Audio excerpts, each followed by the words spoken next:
Now it's my great pleasure to invite Mr. Douglas T. Hickey, who is the United States Ambassador to Finland.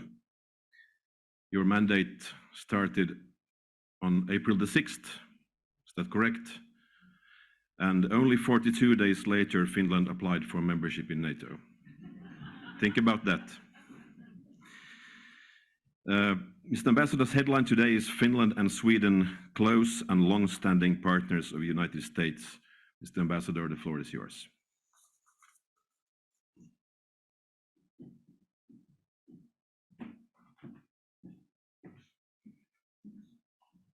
Well, thank you and good morning. What a year it has been.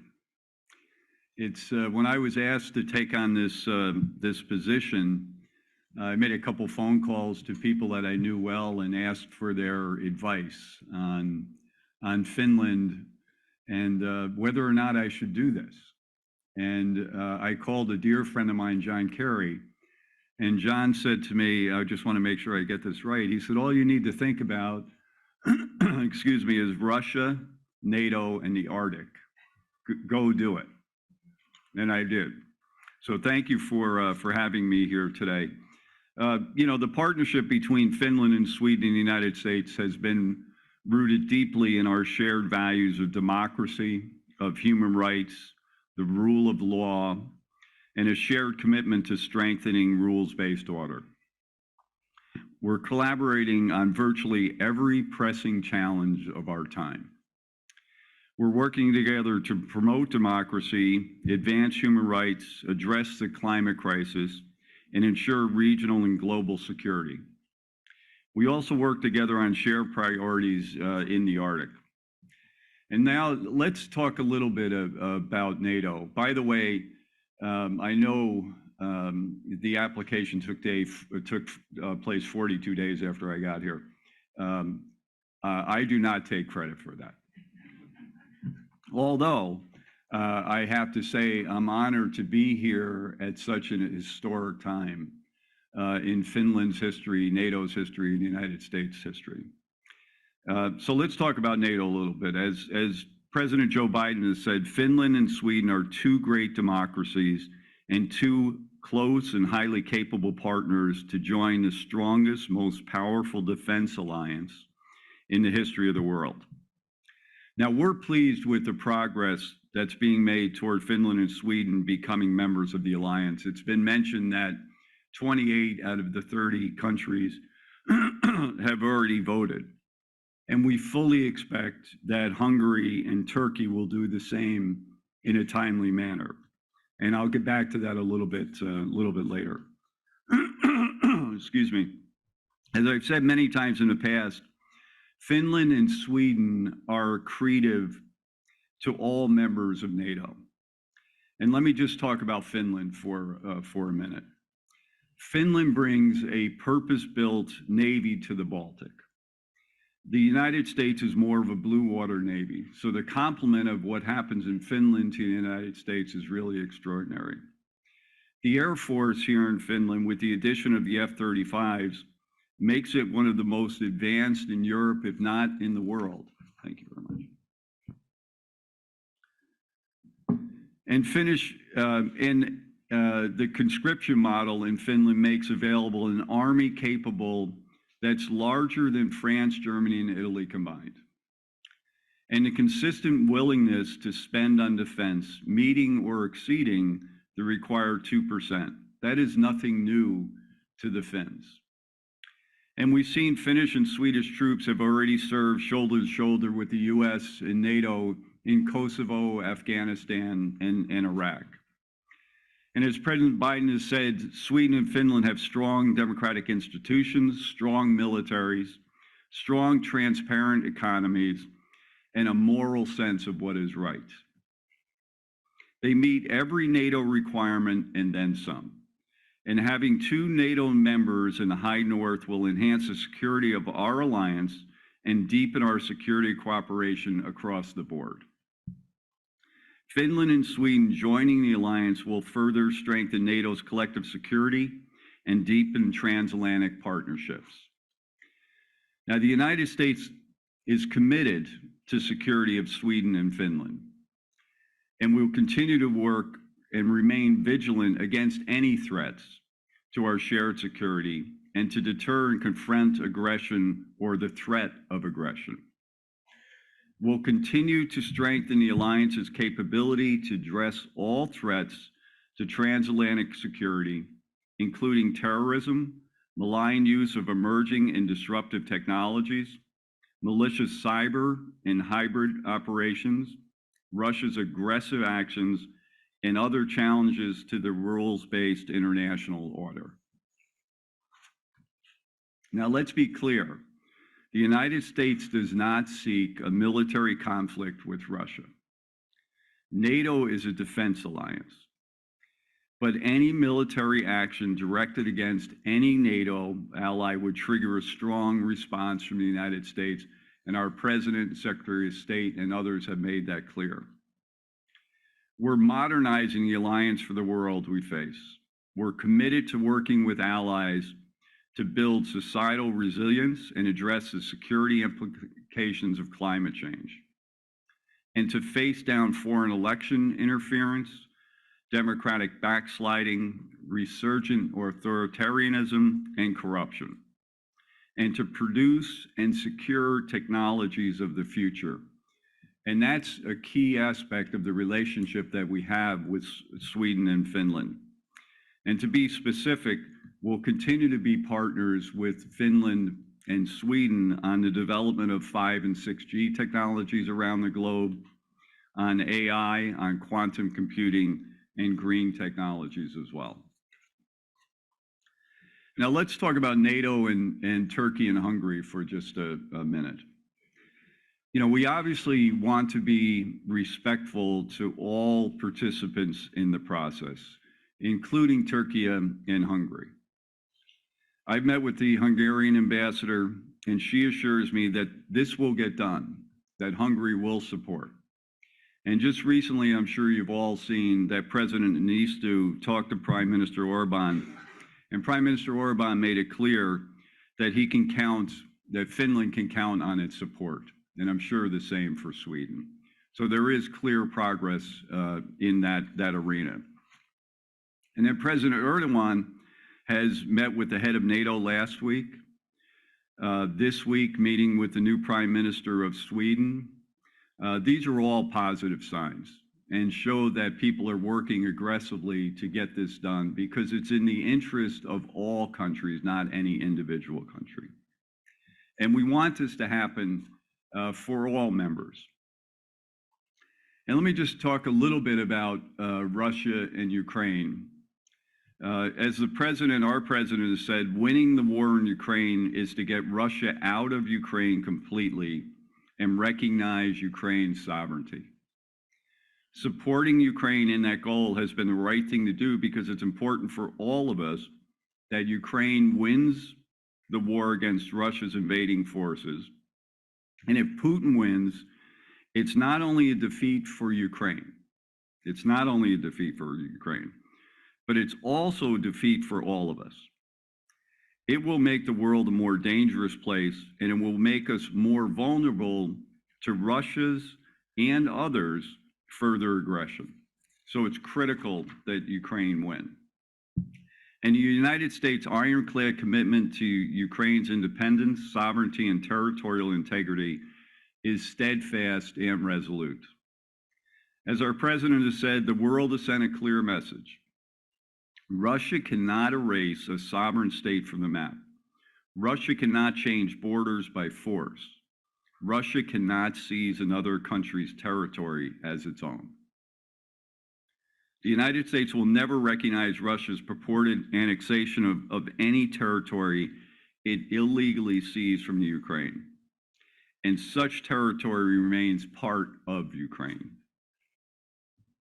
You know, in the United States, and just like in Finland and Sweden, we continue to support Ukraine through humanitarian, security, and economic aid. The United States has delivered unprecedented amount of military assistance to Ukraine, valued at approximately $18 billion since the beginning of the second invasion on February 24th. The United States also has provided $1.5 billion in humanitarian assistance to support the displaced, including refugees and others. And since 2014, the United States has provided over $33 billion in assistance to Ukraine. And finally, we don't know when the war in Ukraine will be over. But what we know is this: Ukraine will emerge victorious. The United States will continue to stand united with Ukraine as long as it takes. Thank you.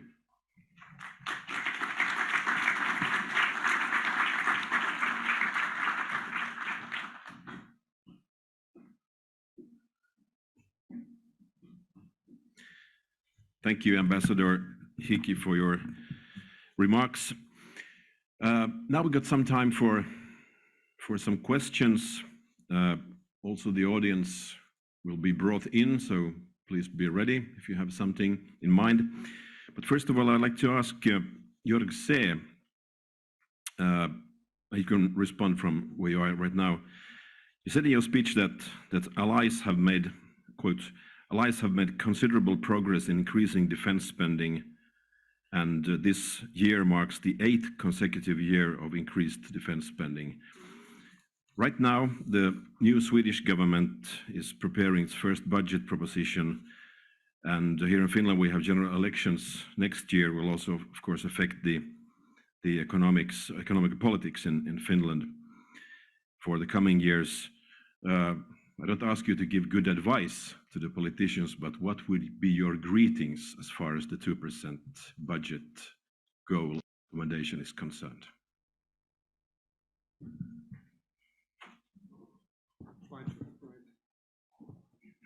Does it work? Oh, wow. The good thing I don't even need to operate it. It just works. The answer, or the plea, I think, would be very clear. We all understand, and we have seen over the last years, after, especially since 2014, that more defense spending is really necessary and relevant. Given the homework heads of states have given us in the Madrid summit, and just to recap a bit, it's about the force posture, it's about the forces itself, it's about readiness, it's about command and control, it's about having the right capabilities, modern, high-tech, state-of-the-art to cope with any kind of threat. I could continue that list, but I think this makes it already quite obvious why defense spending really matters. And it was good news what you just said in terms of having already many countries meeting it. And I think we hopefully see a tendency that is again positive.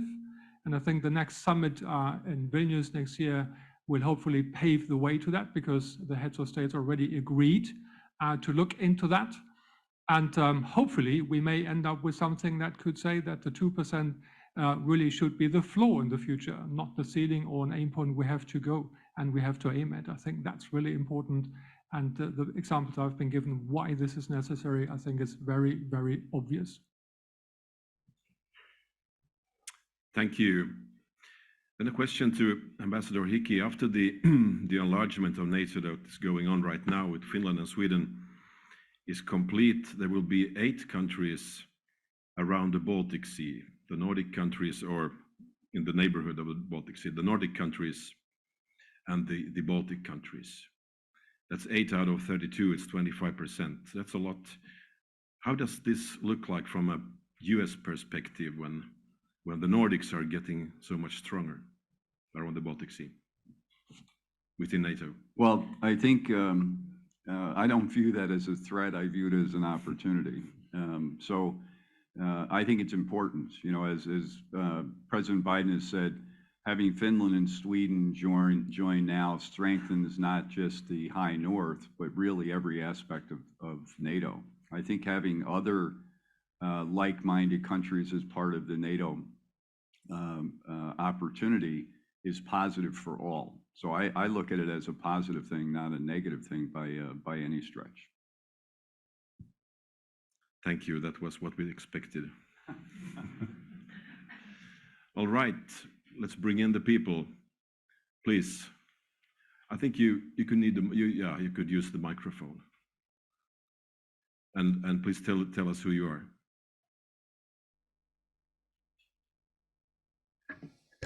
And the questions can also be put in Swedish or Finnish because the translation works. Thank you very much.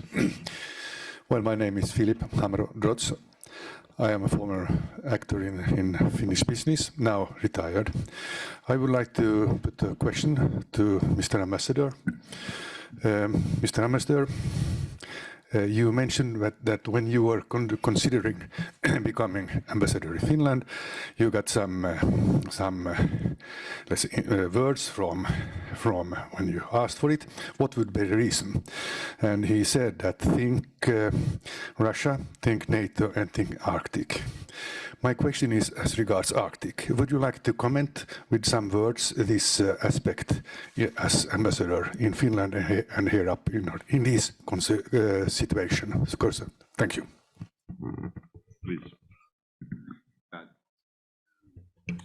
The Arctic's critical to our thinking.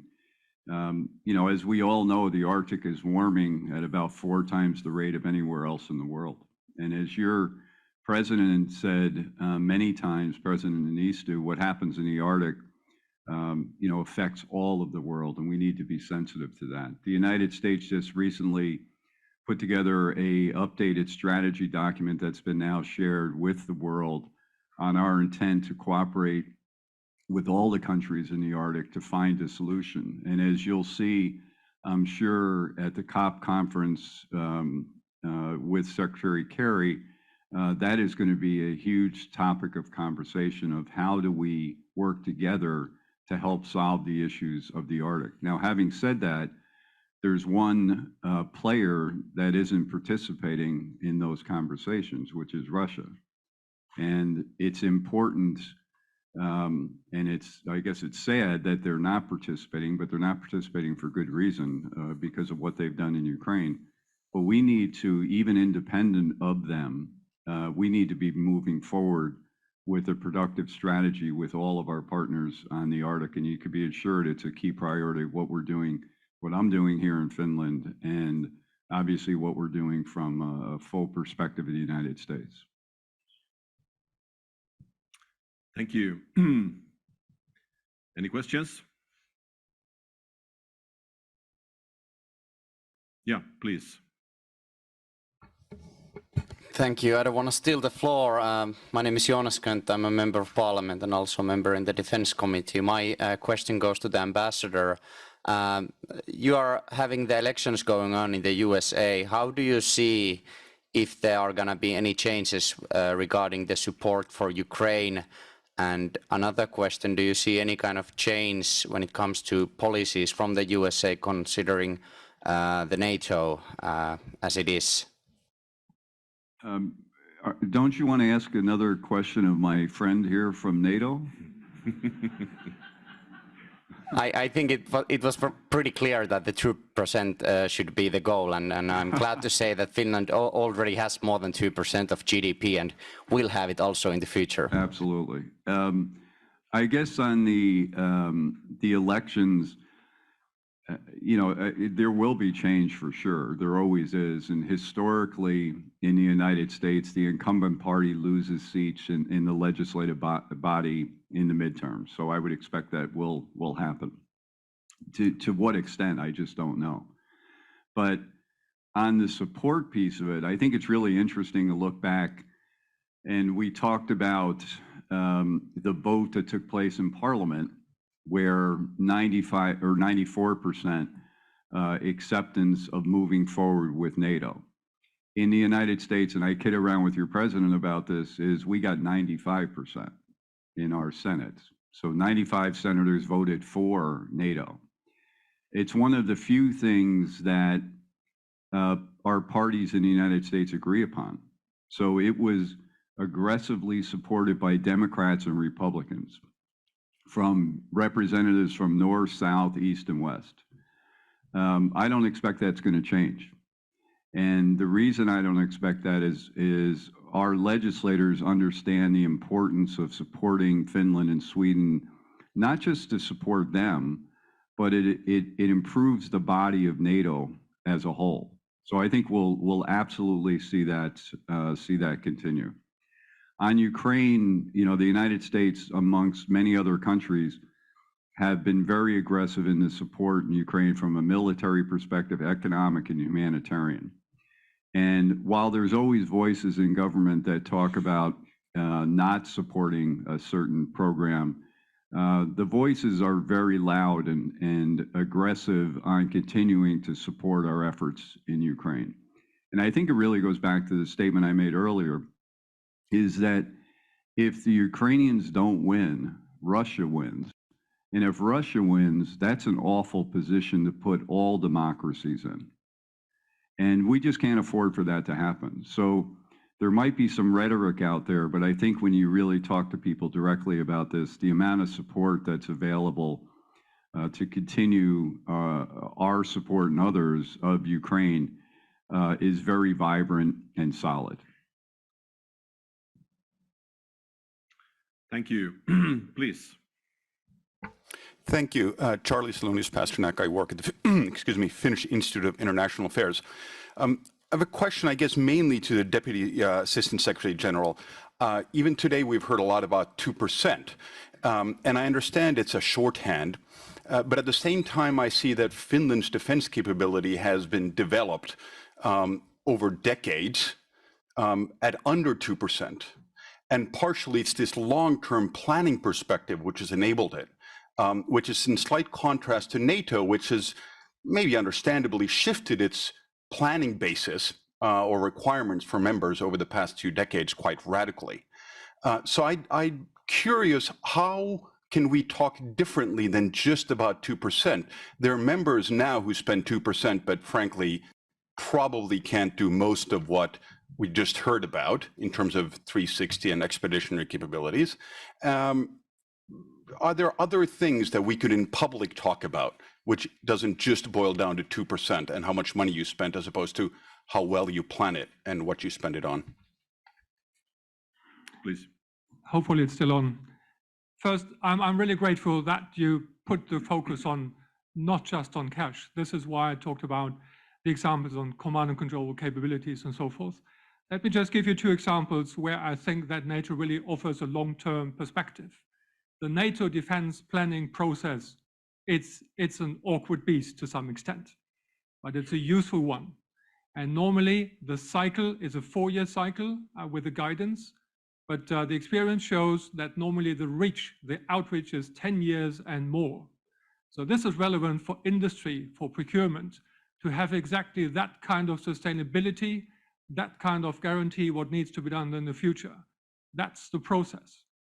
Secondly, and I think this is even more important, NATO came back over, let's say, 30 years roughly of crisis management, getting now into more and stronger focus on collective defense. And this requires a different set of forces. This requires also, then you look in a 360-degree approach for many countries, either more deployability or something else in terms of capabilities. And this is, I think, where Finland and also Sweden, why I said a bit cautiously this morning, there are new responsibilities. And being ready for your own territorial defense is one thing, to stand and being up and ready, really in terms of readiness, to fight wherever required within the Article 5 scenario. This requires much more. And interoperability, maybe my third point, we have seen, I have a military background, so I have seen Finnish and Swedish comrades really fighting alongside ourselves, serving with us, be they in Afghanistan or in Kosovo or somewhere else, normally on company or even battalion level. When we talk about on collective defense, we're talking on the land side of the house, for example, on brigades, so roughly 5,500 people. So this is a different scope and scale when we talk about readiness to get high-end ready forces done. And I think there's a lot of things you can really talk about, just taking the strategic concept as the baseline. Why this is related to more spending, but this is really spending on something that is real and where many nations need to do more just to get up and ready, not on a small scale, but on a larger scale to really fulfill the requirements of Article 5. Sorry, a long answer, but I think it's a fairly complex one. And I think this needs to be, it's utterly important to explain that publicly because it's not a secret, it's obvious. Thank you. Hanna Gunnarsson. Yes, thank you. Hanna Gunnarsson from the Swedish Defense Committee, Left Party. I have a question for Jörg C. I really liked hearing that you talk about strong societies and civil preparedness and having trust in society and resilience and so on. I would like to hear a little bit more about the civilian threats, the NATO view on the civilian threats, cyber, for example, climate change, all these, the preparedness that we need that is a little bit outside of the military. Thanks. Please.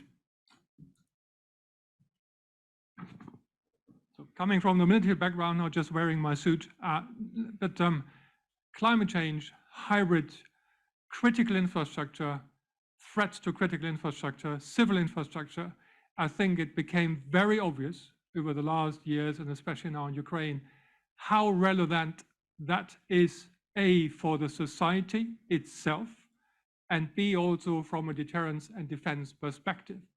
When we talk about secure supply chains, when we talk about diesel or gasoline or whatsoever, this equally applies, or power plants, this equally applies to the civilian society as well as to deterrence and defense. And I think over the Warsaw summit some years ago in 2016 up until to now, the work on resilience has, let's say, created a much bigger momentum than before, including work on climate and so forth. This is all now element and part, really relevant elements of the strategic concept. And I had the pleasure to chair a meeting 2 weeks ago with, let's say, the CEO of the Ukraine energy security company. So actually the one being responsible for getting energy and supply right. And I think he gave us a clear indication what it really means to lose 30 or maybe even 40% of the energy that is required on the electrical side of the house for a country. And looking at 30 faces around myself, then immediately the question came up on where are we on redundancy? Where are we on buffering for that? Everybody has planned a bit for buffering and redundancy, but really 30%, 40%. And there are civil implications, military implications. And I think there's a clear NATO role in providing, let's say, the relevant, let's say, information, to share information, to talk about that. But there's clearly, and this is why it's rooted in Article 3, a national responsibility to do that. So we are not getting into the national responsibility, but this is what I called a collective commitment to think about that, using NATO as a forum to coordinate better, and of course benefiting from the good experience and the, let's say, the manifold approaches many allies have already nationally tried to do that. I hope this answers a bit the question. Thank you. So it did. Matti Pesu, please. Thank you. I'm Matti Pesu with the Finnish Institute of International Affairs. I have a question for Deputy Assistant Secretary General, still regarding the 360 approach and the responsibility side of Finnish and Swedish respective NATO memberships. So you pointed out that when Finland and Sweden become allies, NATO will have expectations on Finland and Sweden, and it expects both countries to develop deployable, interoperable combat forces. So could you still elaborate a bit, just to give a rough idea on what kind of forces or capabilities NATO may expect Finland and Sweden to develop? Because I think this is important for the Finnish national debate. And last week, the government released its draft proposal on Finland's and Sweden's Finland's accession to NATO, and it refers to the NDPP process and potential capability targets, and states that actually the requirements may be quite costly. So I think this is important to understand in Finland. Thank you. Thank you. Please. I think what I can do without preceding let's say, discussion with both Finland and Sweden, and of course not preceding any political decisions taken on that. What we are already doing is talking to Finland, Sweden, making a, let's say, a thorough analysis of your capabilities already available, combining that with the existing capability targets we have from 21 in terms of expectations, and have a look into that, where you come out of it, and where are the deficiencies and so forth. These talks are happening actually this week and have happened already back last week or 2 weeks ago in Sweden. Putting that together, you get a first indication where you land on that. I'm saying that a bit carefully, back to principles.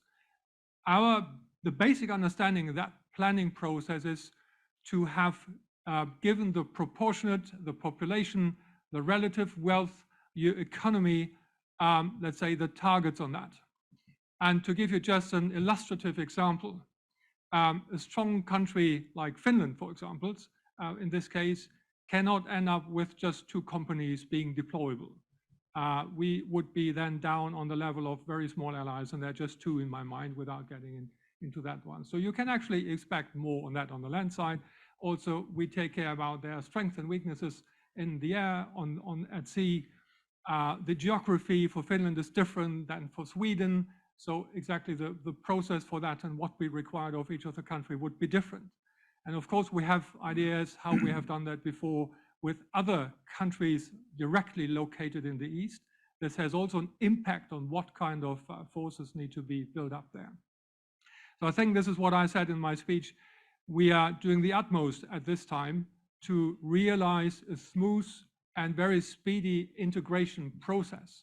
And of course, once you have been a member, then you get official targets being agreed by the ministers in February already next year, hopefully. And then you can plan for that, and then you can plan for a longer term on that, because this won't change just every couple of days. Definitely not. This would be absolutely not possible for the procurement industry to follow.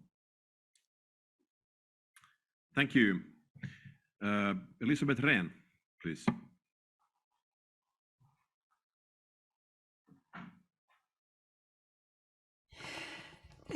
Today, nobody is saying anymore if we join NATO. They say when we join NATO.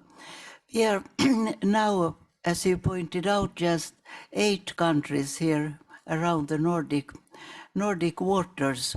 And all the leaders of Sweden and Finland have also pointed out that we will definitely not be any kind of bloc. But it's good that we are together, all those 8. How is NATO looking at these blocks within the NATO membership? Is it for use, or is it something you have to be used to? Or is it better that they definitely are not existing? To the minds, of course, the Northerns are together. But how do you look at this altogether? You can answer if you can. No, I'm more than happy to answer that, because the answer is very simple. Just where was the question? Just here we go. Very close. Thank you. The NATO view is a very simple one on that. Security, defense is indivisible. It's for 30 allies, or hopefully soon 32 allies. Regional cooperation is something else. And I think collective defense, really tells us a story to think about also regional elements and specifics. And there's nothing against in terms of cooperating in some areas. Again, looking at the map makes it very clear and very, very obvious what is required. But I'm not even carefully avoid the word block. I could even say that's not the right word. We are not a 30 allies, let's say, composition of different blocks. The strength of NATO is to act unitedly as one alliance. And of course, we have regional specifics. If you look into the north or the northeast or the east or the south, and there are different formats doing that. But this does not compensate for unity, for a common approach to security. So cooperation is one thing, happy, but this is not the way of getting into a split up NATO. So I think the answer is very straightforward. Thank you. Well, we have some minutes left. It's Finland, Sweden joining NATO. It's almost like a wedding, and in the US you used to say that, speak up now or keep your peace forever. So anybody, like Kimmo Sasi, please. Thank you. Let me ask Secretary General C. We have collective defense, Article 5. How does it work in practice? So if a member country is attacked, so there's a defense plan, but how the action is decided?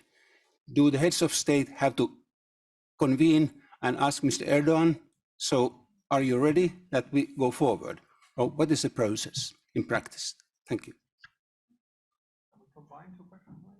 Yeah, okay, well, let's take another one. Please. He will answer the question, don't worry. Yeah. Please. Yeah, see you. Thank you. My name is Timo Koponen. I'm a retired ambassador. I would like to refer to the situation in Western Balkans a long time ago. NATO was needed there, like NATO will be needed today in wider European problems. I'm afraid Vladimir Putin will be trying to keep his activities strolling until and over US presidential elections, because he might have idea to solve situation